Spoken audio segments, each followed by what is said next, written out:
Usama, which is good sex,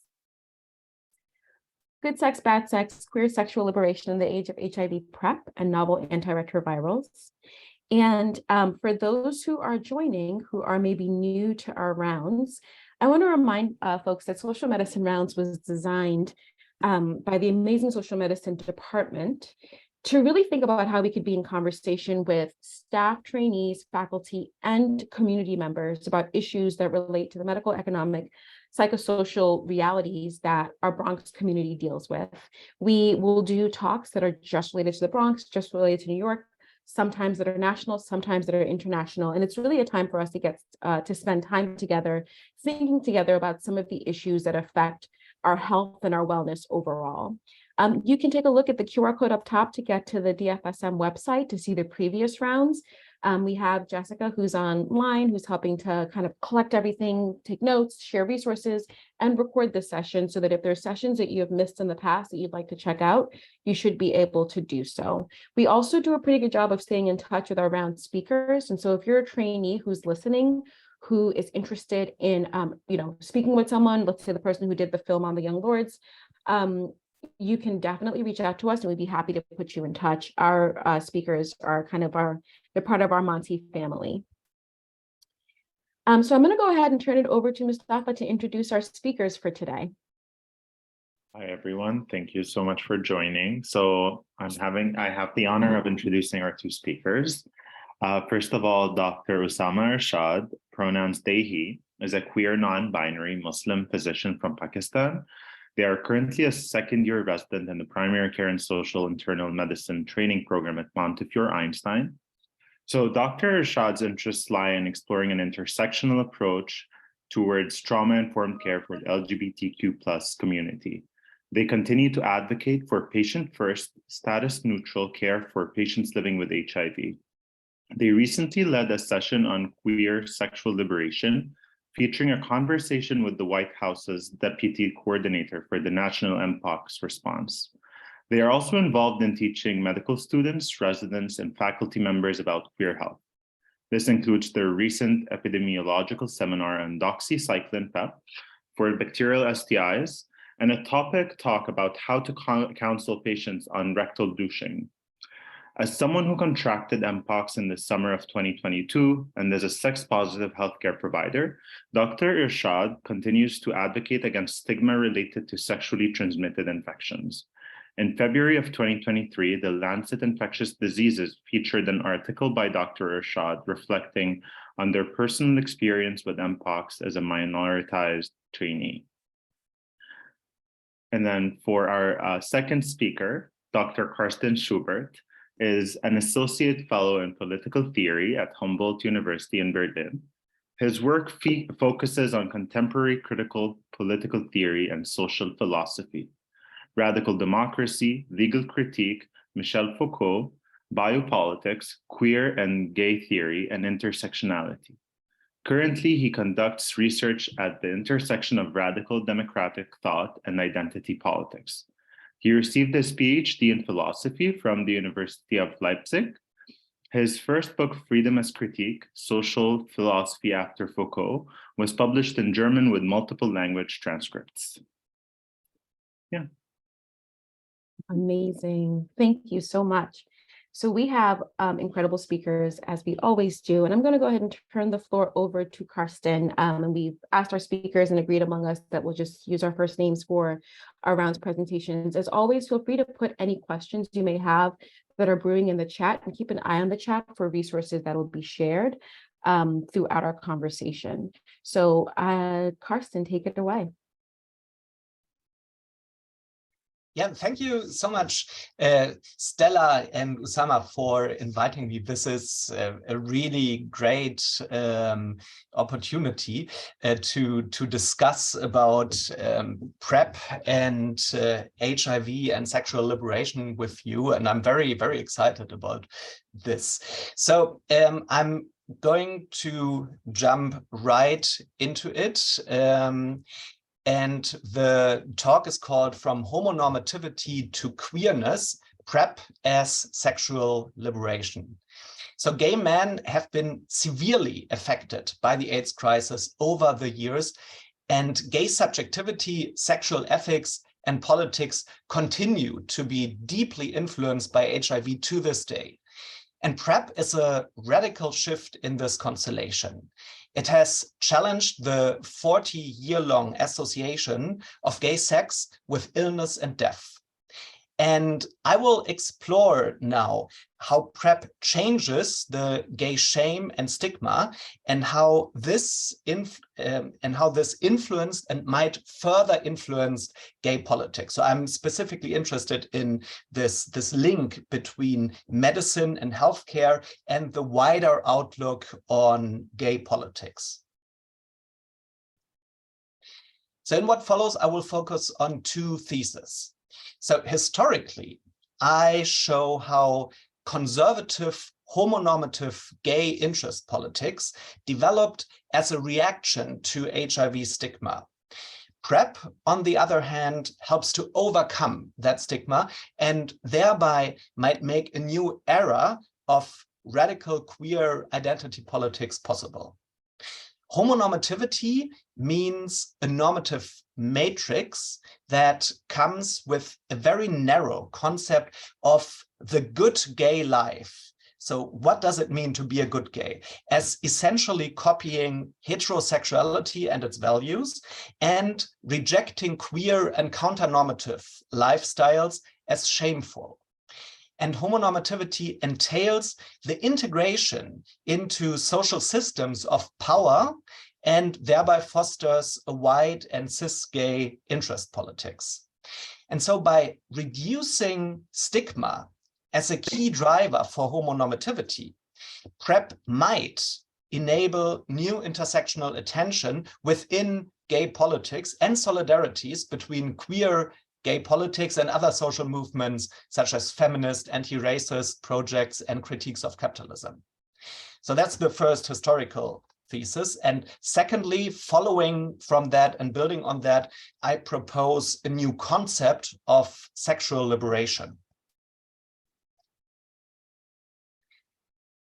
So we can differentiate four phases of gay politics and collectivity in relation to the HIV pandemic. And I shall say here that the source for this reconstruction, which I'm offering, is German and US material. So the zero phase here, the time before HIV, the 70s, were a time of queer sexual liberation avant la lettre, characterized by a creative development of new sexual and political collectivities and practices. These heydays ended abruptly with HIV that spurred a conservative backlash against the gay community. And this ultimately led to homonormativity. So in the first phase of the pandemic, HIV was discussed as a problem of social outcasts, in particular as a gay disease, not as a general health crisis. Moralistic, homophobic, and sex-negative rhetoric of blaming and shaming constructed gays as responsible for AIDS. Gay sex was constructed as inherently dangerous and morally bad in opposition to heteronormative, healthy, good sex. The second phase was dominated by risk management with condoms. Within the context of the emergence of neoliberal governmentality and new public health, the differentiation of risk practices led to the individualization of responsibility, and that altered the moralistic shaming practices.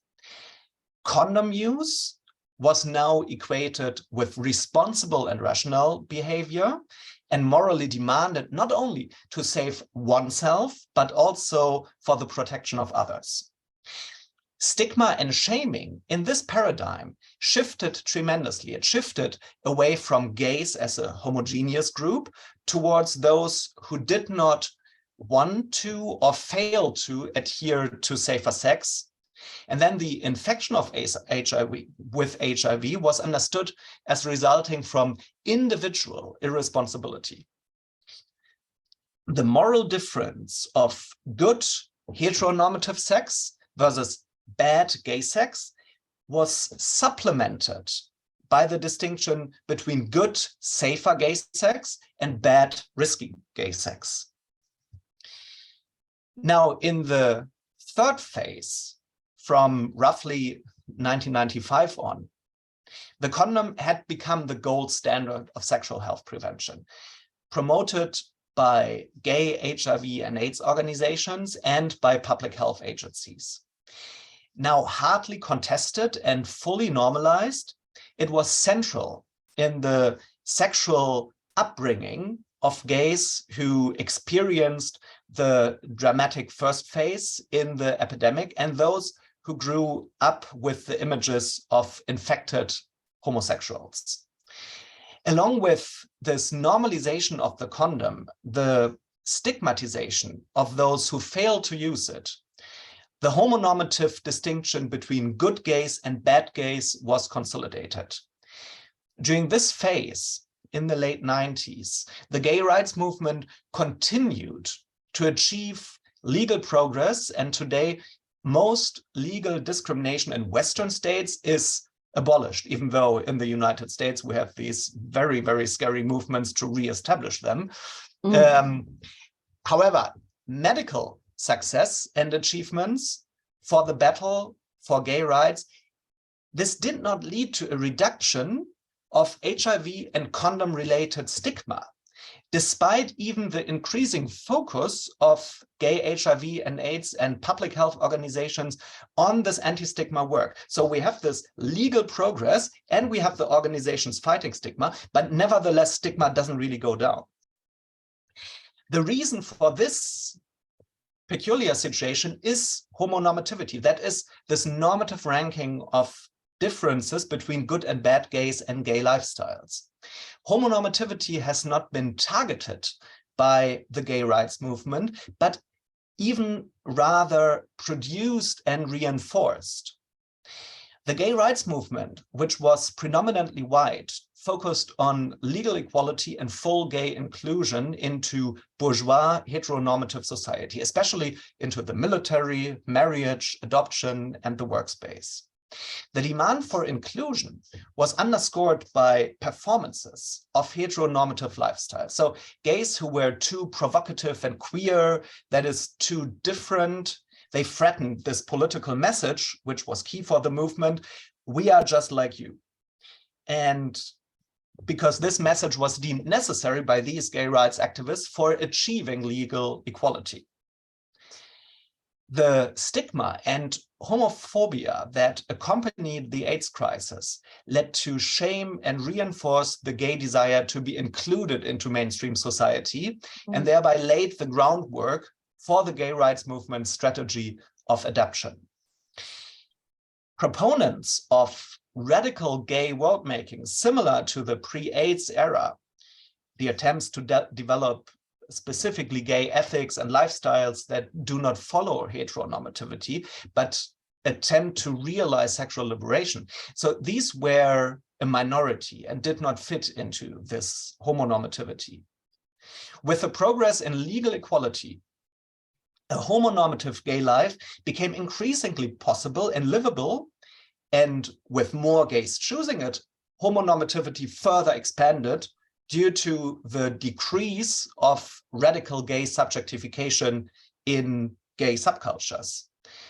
And then this decreased gay subjectification resulted also from the disappearance of many urban gay spaces, such as bars and clubs in the context of the AIDS crisis, that was further fueled by neoliberal gentrification and the rise of online dating. Homonormativity was and is so widespread that it dominated and dominates maybe that is changing significantly in the last years, the mainstream gay media representation, fostering normal and straight, white, clean-cut and healthy bodies, styles and lifestyles. Queer theory then developed as an intellectual and political counter-movement to homonormative politics and can be interpreted as reviving some of the counter-normative radical spirit of the 70s. In effect, homonormativity led many gay men to adapt to the older homophobic sanctioning of promiscuity and stigmatization of HIV. Therefore, the condom continued to play a central role in the gay imaginary and was intrinsically connected with individual responsibility and guilt. And this situation is radically changed by PrEP, but not without significant contestations within the communities. The fourth phase now, PrEP. So PrEP fundamentally changes this situation and it uncouples gay sex from intrinsic risk.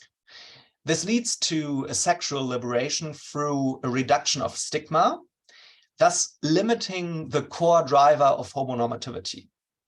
As PrEP works towards dismantling stigma and the connected homonormative differentiation between respectable and shameful sex, there's hope that it is opening possibilities for a renewal of the radical queer project of gay world-making. Such queer politics do not aim to adapt to the given bourgeois lifestyle, but to criticize hetero and homonormativity and systems of sexual, racial, and economic oppression that come along with them.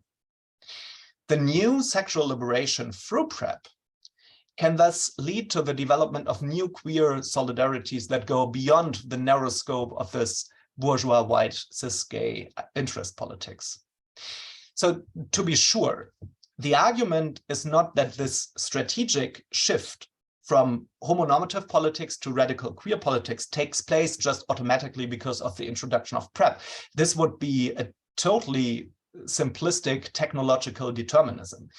But the point is more of this analysis of the history and the contemporary contestations of PrEP is rather to highlight how sexual subjectification, law, medical technology, social stigma, and collective ethics and political strategies, how all these different things are fundamentally interconnected without positioning any single of these elements as fundamental. This means that there's no natural sex, but that sex is always already mediated through its social setup. In this framework, the argument for the possibility of a renewal of queer politics through PrEP is a negative one. So by changing sexual subjectification and ethics, PrEP removes a key driver for homonormative politics that is a key obstacle for critical and queer politics. So second, the concept of sexual liberation. Currently, radical theory does not really have a concept of sexual liberation. And this lack can be traced back to the French philosopher Michel Foucault, whose work on power, especially biopolitics and subjectivity, is also the main theoretical framework for my analysis of HIV and PrEP, even though I'm a very peculiar Foucauldian because I'm contesting many dogmas of Foucault's scholarship, like this on sexual liberation as well. So Foucault was extremely influential with his critique of the Freudo-Marxist theories of sexual liberation and their repression hypothesis, which were on vogue in the 1970s, especially in the new social movements with the sexual revolution. So leftists then thought that they could liberate society through sex. So nowadays, not only readers of Foucault tend to believe that sexual liberation, especially as such a means of broader political emancipation, is a totally dead and just wrong and not useful way of thinking. And I think, contrary to that, that it is possible to build a new concept of sexual liberation departing from the politics of HIV and PrEP. The case of PrEP confirms, first of all, Foucault's constructivist and ethical approach to sexuality as a social practice and his concept of subjectification, showing that it matters how we design sexual cultures. So there's no essence of sex beneath power beneath the social organization that could be uncovered or liberated. But different sexual cultures and ethics lead to different subjectivities and different pleasures. They can either follow unquestioned and repressive norms or an active creation of agency in sexual collectivities. Sexual liberation in this constructivist paradigm is the queer creation of non-normative sexual countercultures, as the gay sexual culture of the 70s, the queer feminist ethics of consent, or the renewed contemporary urban gay sex culture that relies heavily on medical technology such as PrEP. Sexual liberation in the case of PrEP means, first of all, two things. First, as negative liberation, the overcoming of repressive norms of homonormativity that brings stigma and shame into gay lives. And second, as ethical liberation, the creative aspect of the development of new sexual collectivities and pleasures with regards to medical and technological infrastructure. So within this non-naturalistic and constructivist thinking of sex, a democratic dimension of sexual liberation is very crucial. So when PrEP was introduced, the condom was thrown into question and became the object of a very serious battle of sexual ethics, where many desired condomless sex and many others defended the condom as the only means for safer sex, especially considering other STIs such as tripper, syphilis, hepatitis C. And the sexual subjectification towards condomless sex was seen by many as a pressure to take PrEP as well, even though they do not wish to.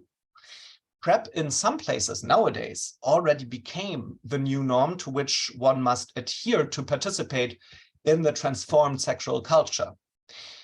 This is particularly a problem for sex workers of all genders, for example, who are faced with increasing pressure to engage in sex without condoms. In context of transphobia, insufficient healthcare, and social welfare, trans persons, especially trans women, often choose sex work due to the absence of other options to earn money, making them specifically affected by PrEP politics.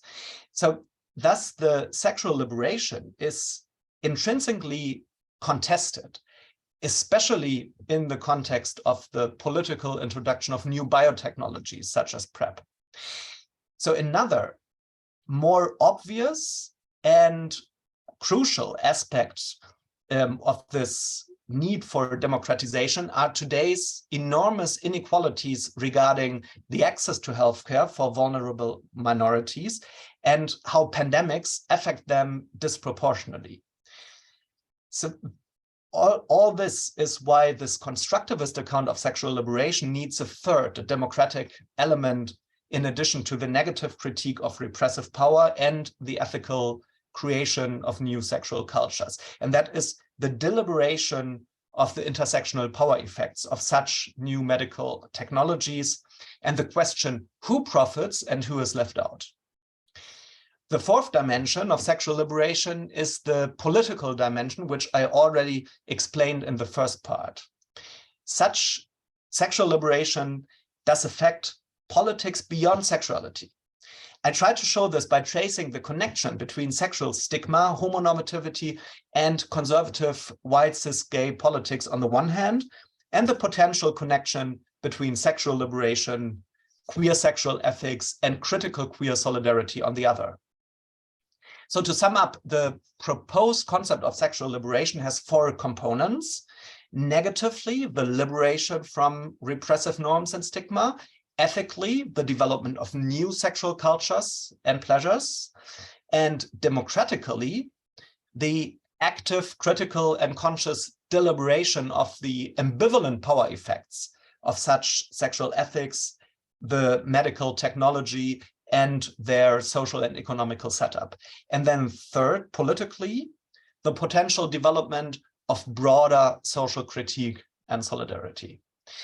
So now I'm very excited to hear Usama and to discuss with you about this rather conceptual and historical take on PrEP, especially regarding your experience in providing healthcare, especially for marginalized communities. So yeah, thank you very much. Thank you. Thank you so much, Karsten. That was incredible, because I think there are concepts that all of us are using and doing that we don't necessarily get to sit down and think about from the theoretical perspective. And so that was incredibly helpful, I think, to kind of set the conversation. We wanted to go over to Usama to offer, and if you don't mind just, stopping to share your screen, we wanted Usama to go ahead and present for us the kind of lived experience as a clinician on the ground, to really talk about how some of these concepts are manifest and seen in a real world setting. So Usama. Thank you. And thank you, Karsten. That was beautiful. I can't stop fangirling over his work. It's just amazing. Let me just share my screen.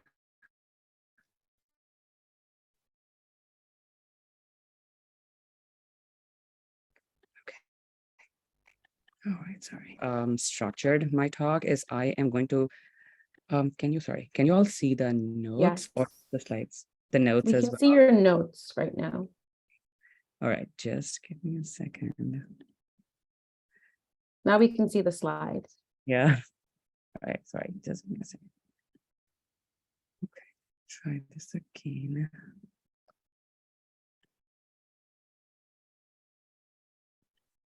I don't know if this would work.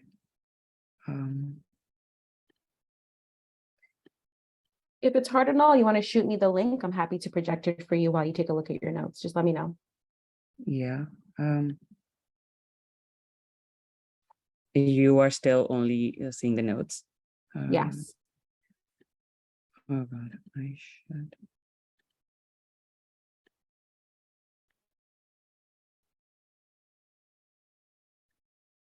Okay, to be honest, there are not that many notes. Maybe I could just get out of it and present it in presenter mode. All right. All right. So what I am going to do is talk about the same decade by decade, the different phases of queer sexual liberation from a New York City perspective, because this is what my work has focused on. Like most of my work in the last 2 years. I want to show some resources, some pictures, a couple of small videos that kind of help us understand how sexual liberation kind of evolved in this city. And then I want to talk about my experiences and reflections as a provider, as a queer gay person, and as somebody who contracted the mpox infection last year, and how that impacted my the way I practice healthcare.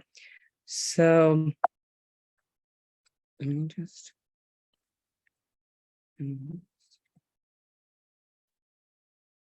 Stella, I don't know what's happening. Let's see.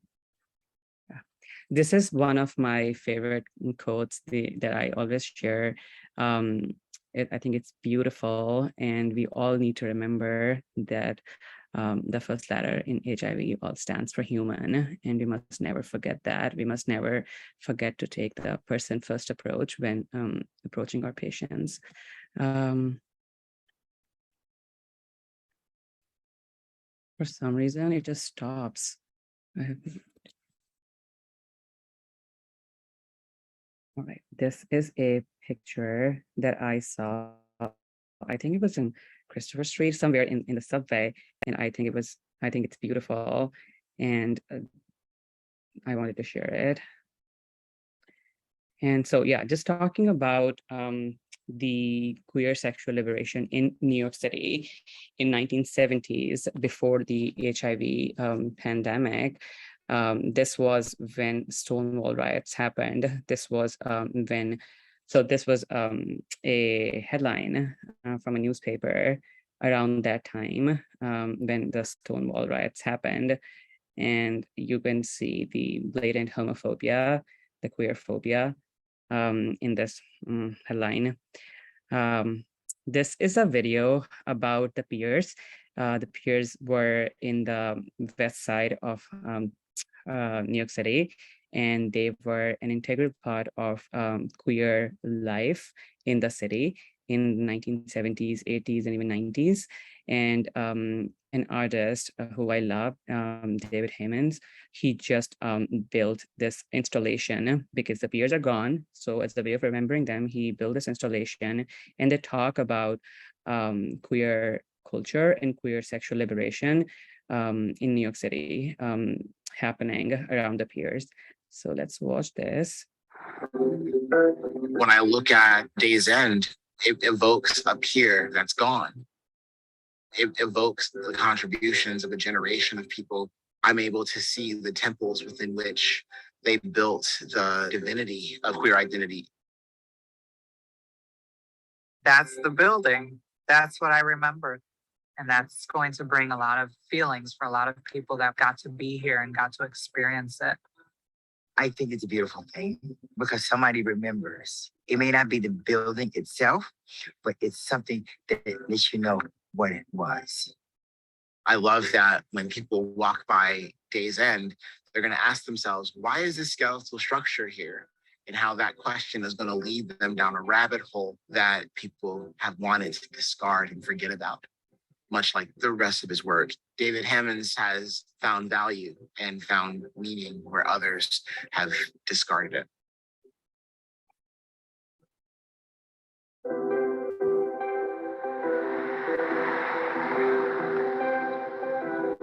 We'll say, first off, the piers are in the West Village of Manhattan. I think of them as the Christopher Street piers because in 1969, Sylvia Rivera, Marsha P. Johnson, two trans women of color, got tired of over-policing and police brutality and harassment.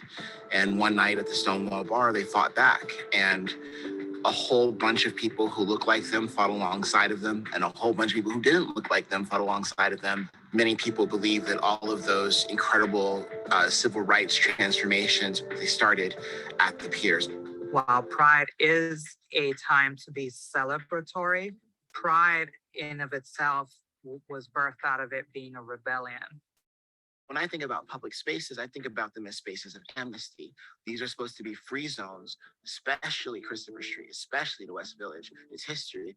In the early 70s, the waterfront was a kind of site of a lot of gay cruising. Gay men would hang out and sunbathe, and then at night, they would go into the buildings, also during the day, and have sex. And what was extraordinary is that people would be completely naked out in public, just right across the street from where the Whitney is. I moved to New York City in 1975, where I started work by driving a taxi. I was driving around the city and I would see things at night, and I would see all kinds of things happening here in the meatpacking district. I was attracted to the sexuality that was coming out at that time in the neighborhood. There's a tradition of using this space to evoke a queer identity through sex. And I think that's important. To see Black queer bodies in repose in this way, there's a kind of claiming of this space that is like super powerful and also super sexy as well. A lot of the photographers, whether it's Alvin Beltrop or Frank Hallam, they talked about photographing it because they knew it couldn't last. In the early 80s, the city started moving to tear down the West Side Highway, to tear down the various piers. Also, because of HIV/AIDS, there became just a fear of any kind of anonymous sex that wasn't safe sex. Although you could have anonymous sex and be very safe about it, there was this general pall that fell upon that kind of sense of freedom. At the same time, in the late 80s and 90s, young people of color really created along the waterfront another kind of subculture in which people would gather and talk and have fun and even live from time to time. I used to be homeless and I used to live on the pier for several years. It made me strong. It wasn't easy for a trans woman to get housing or to get a job. I ran into people down here and they were living on the pier. But it was family, because it was family oriented, you know. we take care of each other. If one ate, we all ate. My sister was also trans. She came out here and she told me about the Christopher Street Piers. And then she brought me out to the Christopher Street Piers. And it was kind of like a oasis and kind of like a safe haven for folks that were like me and others to be able to kind of congregate and be able to kind of connect. When I was 16, my mom kicked me out of the house for being gay. And when I was on the train, I saw these 3 Black gay men being fierce and fabulous. And I didn't even know you could act that gay in public. So I was like, where are they going where they can be such, blatant homosexuals? And they led me to the pier. The impact that this community had was that they didn't treat me like a throwaway. And they really gave me that second opportunity to be able to prove who I was. All right. Yeah, good. So here in the video, they talk about the importance of these public spaces. And I think queer people in general have always tried to reclaim public spaces through sex. And sex has always been a very important component of the queer liberation movement.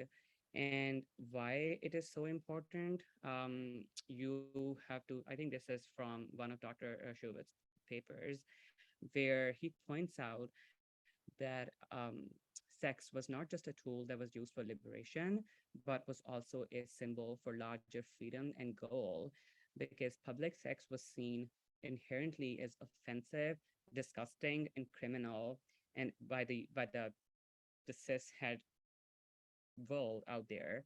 And there was police brutality, there was the disdain, the hatred towards queer people and queer sex in particular. So them bringing that sex out in the public was a form of resistance. And when we talk about public spaces and queer public spaces in New York City, how can we forget about the bathhouses? The bathhouses were a place where queer people, it was a place where they could get together, where they could find community, where they could find friends. And this is a really enjoyed by Hey, Usama, it may just be me, but I think you're coming in and out a little bit. At a queer bathhouse in San. I think this was. Yeah, it says my internet connection is unstable. I know. Why don't you come off of video so you can keep presenting? Yeah, let me do that. All right, so let's look up.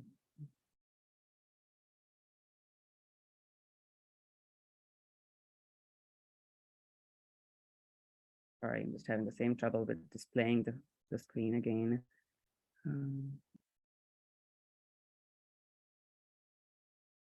Okay, let's see.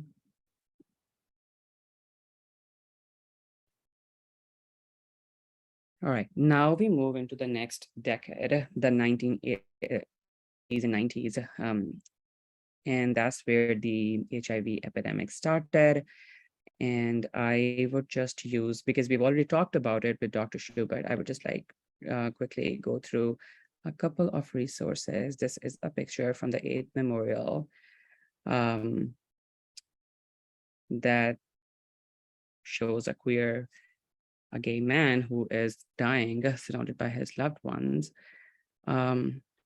Similarly, this is some historical context into how HIV and AIDS evolved medically, how it was initially called the gay cancer, and how it basically led to othering of queer gay people and also injection drug users, sex workers.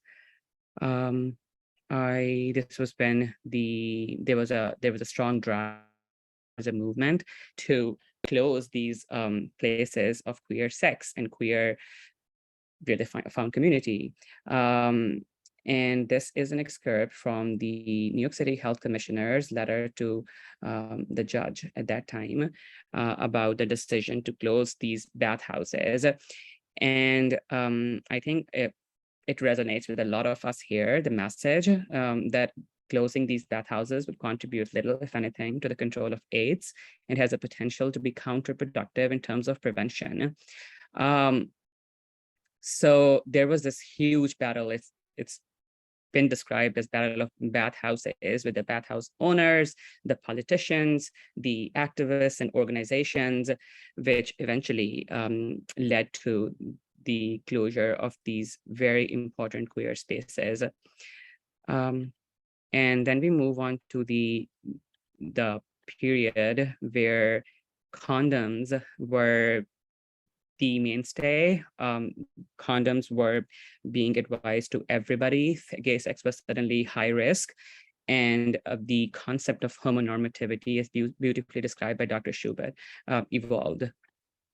And this is something, again, this is a picture from the AIDS Memorial from 1985, where the Black Gay and Lesbian Leadership Forum produced a poster telling people how important it is to use condoms. Talking about condoms, this is a picture of a giant condom that was erected by a group of activists over the home of a Republican politician in North Carolina, because he refused to support legislations aimed at HIV and AIDS development, and he considered homosexuals weak and morally sick, and thought that putting money into AIDS and HIV research would just enable homosexual lifestyle.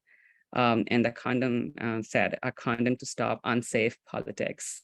Helms is deadlier than a virus." This was Senator Jesse Helms. We already talked about homonormativity. I won't go over this again. I want to talk about the present era, where we have not only PrEP, we also have things like ART. We know about U equals U. We know about emerging things like doxy, post-exposure prophylaxis, to prevent sexually transmitted infections.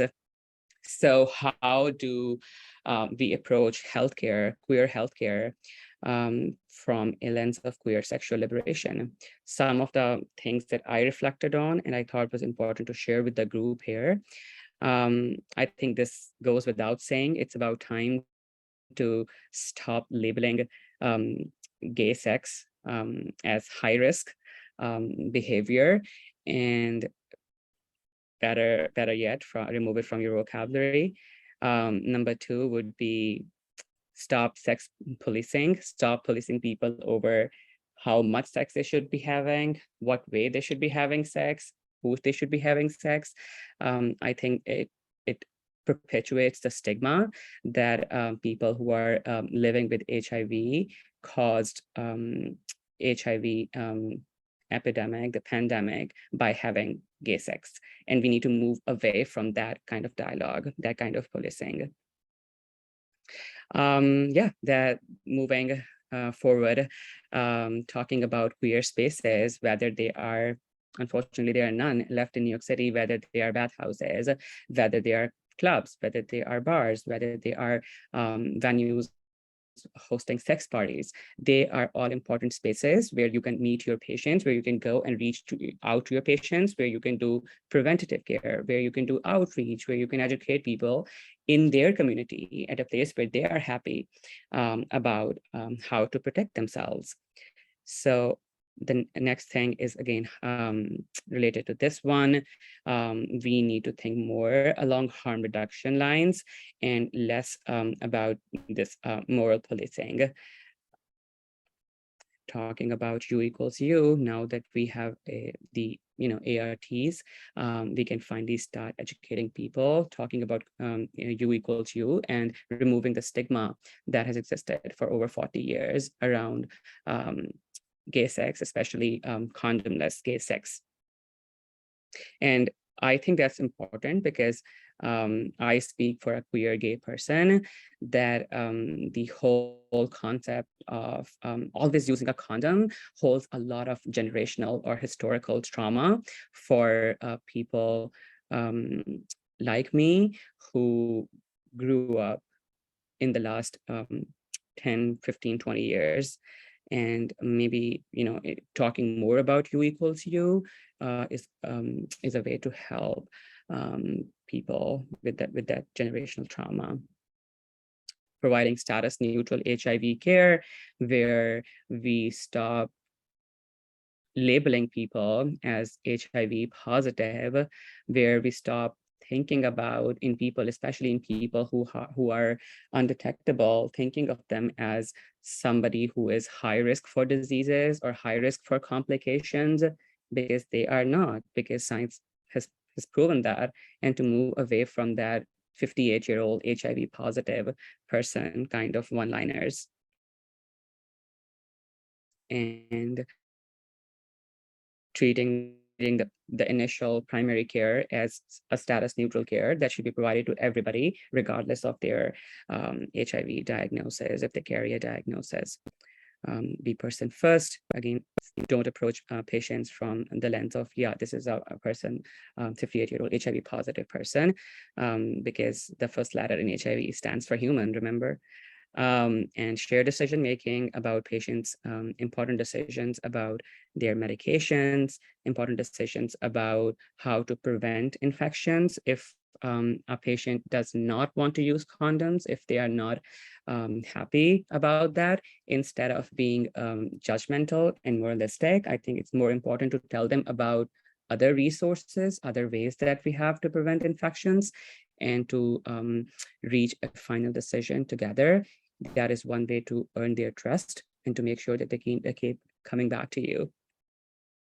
And as always, I think it's very important to remember that our patients, especially in a place like the Bronx, they suffer multiple oppressions, they have multiple marginalized identities, and it's important when approaching queer patients to think about to keep an open mind and to be willing to listen and try to understand their unique intersectional identities, instead of keeping those stereotypes in your mind, or having those buckets where you can easily put a patient in, okay, this is gay, this is trans, this is, you cannot do that anymore because of all the different intersecting traumas and marginalizations that happen to one person.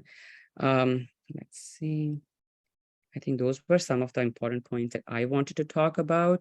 I do think that it's important to have a conversation. I would love to have questions from the audiences.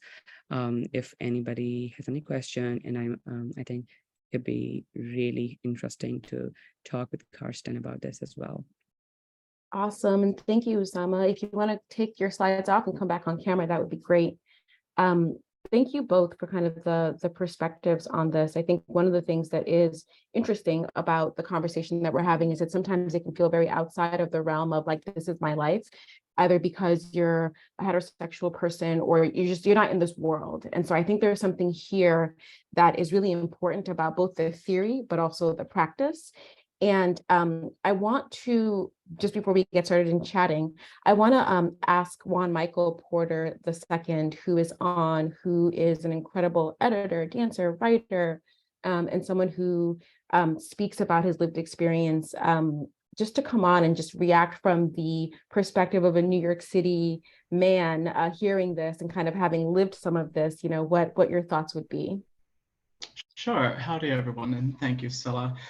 I'm actually in the process. I'm the senior editor of thebody.com, which is the largest publication in the world devoted to reporting on HIV and AIDS. And I'm in the process of publishing an article from a writer who is asking, do dating apps for gay people stigmatize HIV, stigmatize people living with HIV? And as someone who's living with HIV, I can tell you, yeah, they do. And listening to both of you speak sort of drove that home for me.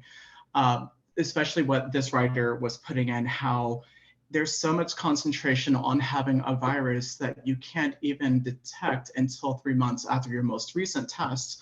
But because of biomedical interventions, people don't even need to discuss status to protect themselves from me. Meanwhile, there's this, I constantly hear people say to me that, well, even if you're undetectable, you're still a threat. And I'm like, the thing is, the CDC will tell you that the only way to avoid HIV transmission is through abstinence. And that's not true. It's through abstinence or having sex with someone who's undetectable. And so what is this whole rigmarole about, oh, we have to push people who are living with HIV out of the conversation, and why shut down the conversation at the point of, are you infected or not? And I hate that word, but that's usually how it's presented to me. Another thing that came to me was something that Andrew Spieldner said to one of our writers recently, that they're not criminalizing gay love, they're criminalizing gay sex. And a big thing that came through my mind while listening to you all, that the greatest form of resistance is joy. And for me as a gay man, as a queer man, it's joy through sex, because it's a right that I have. And it's right that's frequently, I've been told throughout my entire life that was reckless and wrong and bad, even though I'm not doing anything differently than quote unquote safe heterosexual people. And having been surrounded by heterosexual people my entire life, they are the scuzziest motherfuckers I've ever known, and are like willingly slutty and like proudly so, and doing things that I'm always like, oh, you did that there with your mouth? With who? How many people? You don't know? And yet if I were to say the same thing, it would be like, why are you such a bad person? And so I think that you all are really beautifully cutting through the noise with a combination of theory, history, and the pure reality that this world wasn't made for us. And as we are trying to reclaim our space in the world, gay people have had to go through this sort of adolescence of trying to be like the cool kids, the heteronormative people, and having to actually step away from that and say, but actually being gay means I don't have to be heteronormative, and nor should I try to sort of acquiesce to this idea that I need to be married and have 2.5 kids, a white picket fence, and a dog, cat, or whatever, falcon. Thank you, Michael. I will just open it up, Karsten and Usama, for any reactions to what both of you have said, what Juan Michael has shared, and just remind the audience to please reach out with questions. I feel like we have kind of experts on the line that it would just be really helpful to have some of these conversations with. So please feel free to put the questions in the chat or raise your hand, or however, and we'll get to you. But from the speakers, reactions, comments to kind of what's been shared in the last 40 minutes.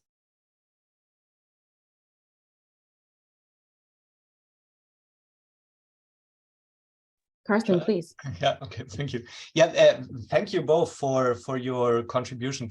This is really, really great. And I would be very interested jumping on this topic of online dating and stigma and shame there, how you see it currently in New York City, how that developed, because like here I'm in the middle of Berlin, and here I see that there is actually a development on Grindr and similar apps, that this kind of slut shaming, this HIV shaming, especially regarding the use of PrEP, that went down significantly. Now, like on Grindr, you just put on PrEP or undetectable, or and it seems that actually here, to me, this community internal stigma actually went down significantly. And I would be very interested to hear how you see that, if you share that, or is it different? I'll speak just from my experience as someone living openly with HIV. It's yes, and there are some people who are educated and who are in the know, and then there are some people who are on PrEP who will tell you, I don't care, I won't have sex with you. And you know, I was recently on a date with someone on Tinder. I went on 8 dates with him before I shared my HIV status, because my personal belief is I'm not talking about my status, since it's the least interesting thing about me, until we're about to have sex, at which point it then becomes my personal, I feel my responsibility to talk about it. And that's how I live things. And he responded, I'm sorry, I couldn't do that to my kids. And I was like, do what to your kids? And so there are groups of people who are very much so like, yes, PrEP, revolution, protect ourselves. free love. And then there are just as many people who, despite being well educated, and some of these people are doctors, I'll add, carry that fear around with them. They're traumatized and they're bombarded by messages. And to your point about Grindr, most of the messaging on Grindr is about PrEP and protecting oneself from HIV. There's even the pause tribe, how you identify someone, which then means that anyone who identifies that way as a type of person when this is a health condition. I am not my HIV status. But when it comes to that identification point, it ends up being something that is negative. And to be like, I want to be clear, I don't want anyone to have HIV. I really don't. But I also know that because of these biomedical interventions, it's not something that we need to talk about in terms of I'm a walking vector of disease. But I and many people who are living with HIV that I've talked to about this see it as a great, but we are still treated as other. Let's look at U equals U messaging, for instance. That is messaging for people who are seronegative. It's essentially saying that because I'm undetectable, you're safe from me. It says nothing about my vibrant health. And quite frankly, I always say to people, I don't care about whether or not I can transmit to other people. I care about me living.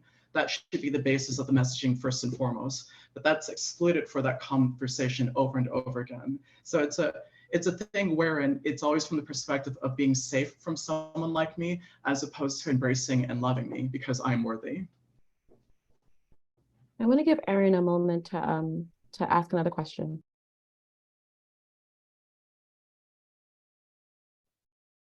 Hi, my name is Erin Goss. I'm a clinician educator in the internal medicine primary care program.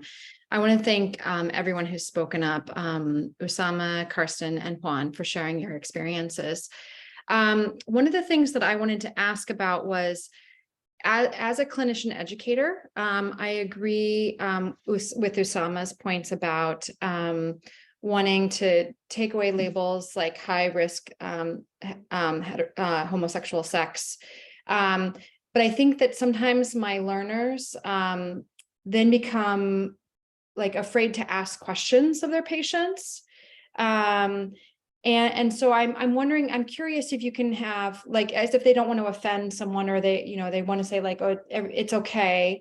I don't want to stigmatize you based on the types of sex you're having, but therefore they don't get curious. And I'm curious if you have some strategies that you might share with educators or with doctors for how we can ask those questions in a way that doesn't stigmatize, but still does allow us to help to support people's sexual health and just their general health. It's a great question. Maybe Usama, if you want to take that, just sitting from the place that you sit as someone in the community and someone who's a clinician. It's a great question, Erin. Thank you. Yeah, thanks, Erin.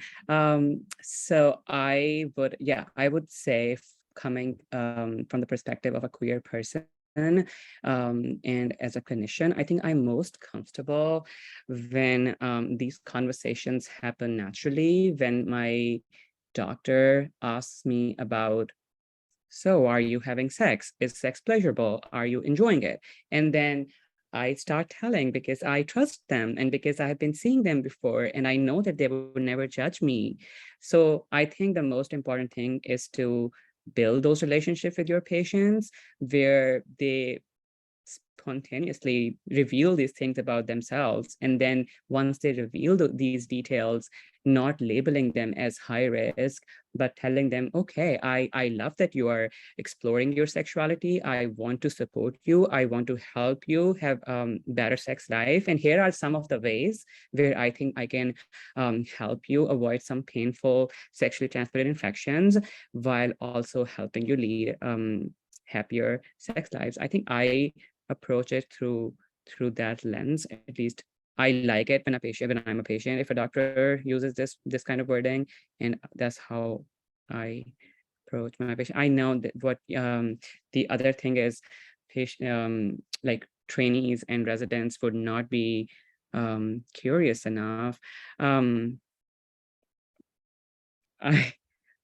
think it's a part of telling them that this is not appropriate. The same way we cannot maybe have other conversations that are just make people uncomfortable. Yeah. It's really helpful. Debbie, would you want to put your question in? And then I think we have some additional thoughts as well.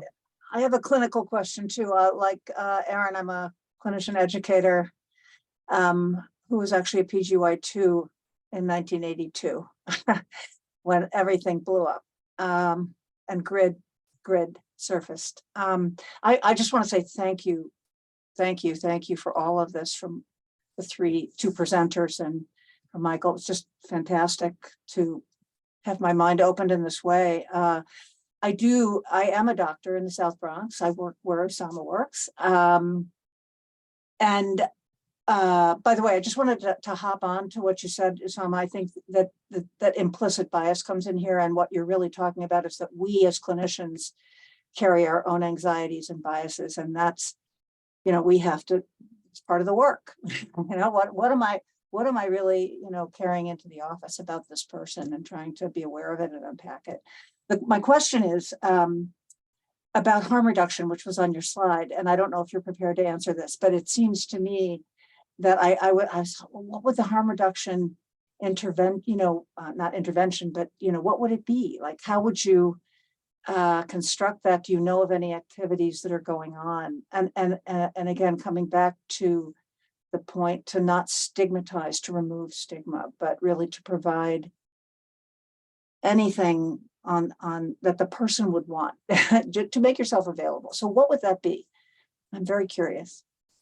Yeah, Debbie, hi. I think of tools like PrEP. I think of tools like informing and telling your patients, having a discussion about PrEP, and things like doxy, post-exposure prophylaxis, and even condoms. I think of them as harm reduction tools when it comes to preventing sexually transmitted infections, but it's important to bring out these important things, to tell and talk about these things in a way where we are not stigmatizing or judging or labeling somebody for having bad or negative or high risk behaviors, to come off as somebody who is just trying to help you lead happier, pain-free sexual life. And I think Erin is an expert on harm reduction, probably, so she probably knows more. But I think the whole idea is to help prevent a negative consequence, a negative result, while also being judgment-free, while also trying to counter stigma and being trauma-informed when doing so. So that's what I meant when I mentioned harm reduction in this context. And I'll also add, as someone who, works with individuals who are living with HIV and works on sexually transmitted infections, I really, to both Erin and Debbie's question, I really feel like this is very similar when we talk about trans care as well. There is a certain amount of grace that we have to give ourselves as we do this work, because you're not going to get it right all the time. Sometimes the questions will come off as accusatory or problematic, but the kind of perspective is, how am I treating this person as kind of like, as a person? And obviously within our social medicine group, the bent is to do this naturally. But I guess what I'm saying is that I think it's important when we get it wrong, when we mess up, when we've isolated someone, who we've talked about U equals U in the way that Juan Michael has mentioned, where it seems like we're trying to protect, others who are not infected, or we've gotten it wrong, to acknowledge and apologize and ask for how we can do it better. Because this world is, at least to me, it feels very new, right? Like, for the perspectives that I saw, very interestingly, before COVID to after COVID around PrEP use actually really shifted.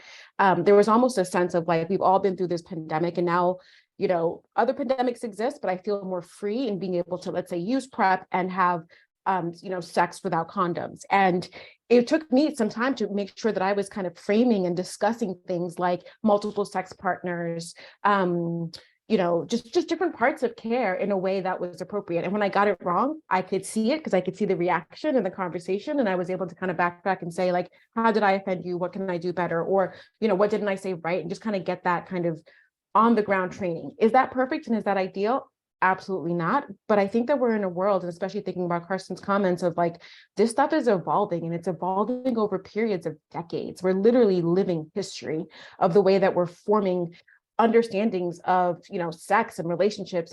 And so there's no way that we can get it all right. But I think using some of the guidelines of, Queer Healthcare 101 and that openness of grace and listening to people like Juan Michael, who will read you for filth if you get it wrong, I think that's how we're going to get to the point where we're just constantly improving. And it is incredible to me when you said that you were PGY2 in 1982, because you have seen so much, and like it's just incredible. I want to just use this opportunity, if you don't mind, just to ask Karsten. We talked about the loss of queer spaces in New York, and the documentary that you showed, Usama, was really incredible. I'm just curious, living in Berlin. Remember when we were prepping for this call, you said like Berlin is like the mecca for like the best kind of queer lifestyle. Can you just tell us a little bit, because I think it's really cool to have someone who's coming from a different place. What is it like over there compared to here in terms of spaces and places to congregate, like bathhouses or other things that really promote that?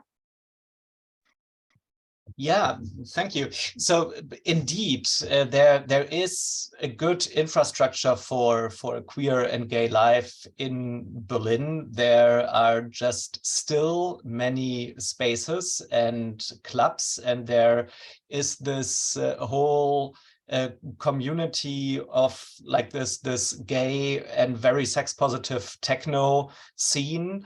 So there are a lot of parties with dark rooms, or like people fuck on the dance floor, and like all these typically associated with Berlin things are actually real. But the main pressure on this scene is, I would say, gentrification and the raising price levels of the city in general. I mean,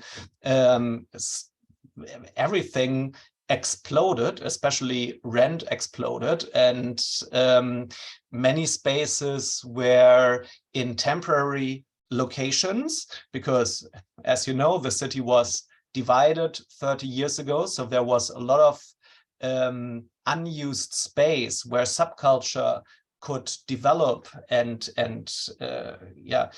grow. And these spaces are more and more cut back by city development projects.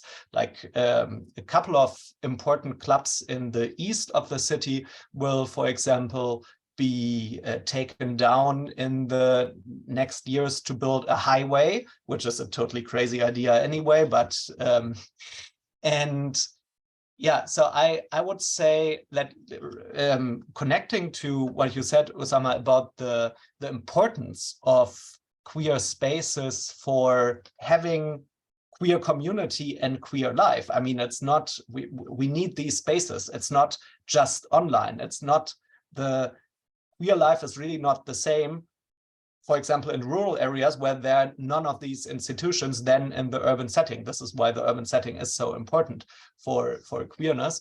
And so I, like, going back to this political theoretical perspective, I would say that it's for actively fostering queer politics, the state should help to keep these spaces running and to privilege queer spaces, to prevent heteronormativity from taking over, because that's effectively what has happened in all other cities, at least in Germany, and I would make this argument way wider.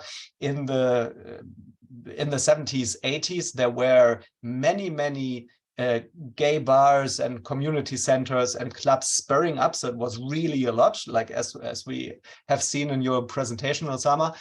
And this went down so incredibly with the development of the gentrification, online dating, HIV, and homonormativity. And yeah, I think that's a real threat for queer life.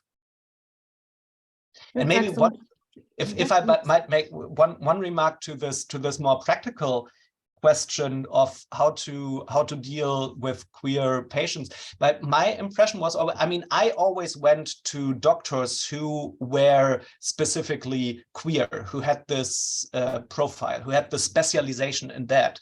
And my feeling was always that there is in these spaces a very I'd say, professionalized understanding of course, there are many risks, and of course, we deal with them and have to do something about it by diverse prevention techniques.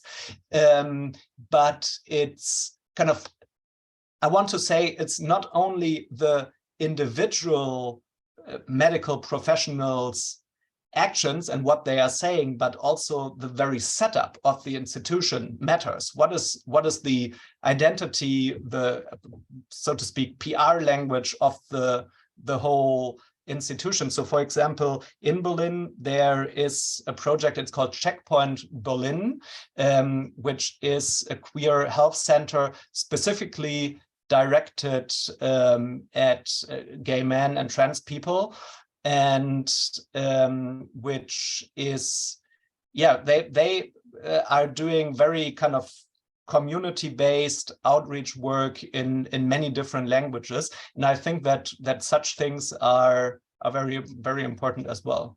Yeah. There is so much, I think, to kind of consider. And, you know, as we get close to wrapping, I want to turn it over to each of you. And I'll probably start with Juan Michael, and then go to Usama, and then end with you, Karsten, just to say in a couple of words, if you were talking to the average person, right, who doesn't know Foucault, who doesn't know heteronormativity, what would you want them to know about this current stage of, you know, sexual liberation and queer healthcare, and just how to support it, how to help this move forward in a way that is positive, that uplifts, you know, our intersectional communities, right? Because when some of us win, I really do believe that we all win. But for those who are maybe not sitting in the space in this world, what would you say to them about how to really, I hate the word ally, but how to be allied and how to support the work? And I'll start with you, Juan Michael, and then go over to Usama and then Karsten. We can protect each other without stigmatizing each other, because we all want the same thing. Beautiful. Thank you. I would say from a healthcare provider perspective and a queer person perspective, I would say, yeah, let's not judge, let's not assume, and let's make the ultimate goal as of our patient encounters, of our patient care, to support our patients to have the most amazing sex lives and healthy sex lives that they want, and try to figure out together shared goals and shared ways of achieving that, instead of imposing your judgments and your moralistic beliefs on how they should have sex or what they should do. I think that's I'm so glad you're in healthcare. Thank you. Excellent. Karsten? I would maybe turn it around and be a bit provocative and say to the kind of presumed straight allies, there's so much to learn from the perverse queens and the sexual liberation queer people have practiced and invented in their sex cultures, and yeah, take a look. I love that so much. There is indeed so much to learn, and we would probably all be happier. Thank you all for being here. Thank you for sharing your wisdom with us. Thank you for taking us through a conversation that isn't always the easiest to have, but I feel like you all led us really well, so we can all walk away with a lot of tangible follow-ups and to-dos. As always, we have our post-round survey that helps us know what you want to see more of, and how we can make sure this meets your needs. And we will be meeting again at the end of May to have another conversation. So I want to thank our speakers. I want to thank you for your expertise, for your lived experience, for your passion. And I'm very, very excited at this phase that we're in and kind of how it will impact all of us. So thank you again. Thank you. Thank you. That was really great. I'm so glad you thought so. I know it's very late in your world, so thank you for staying up for us. Thanks.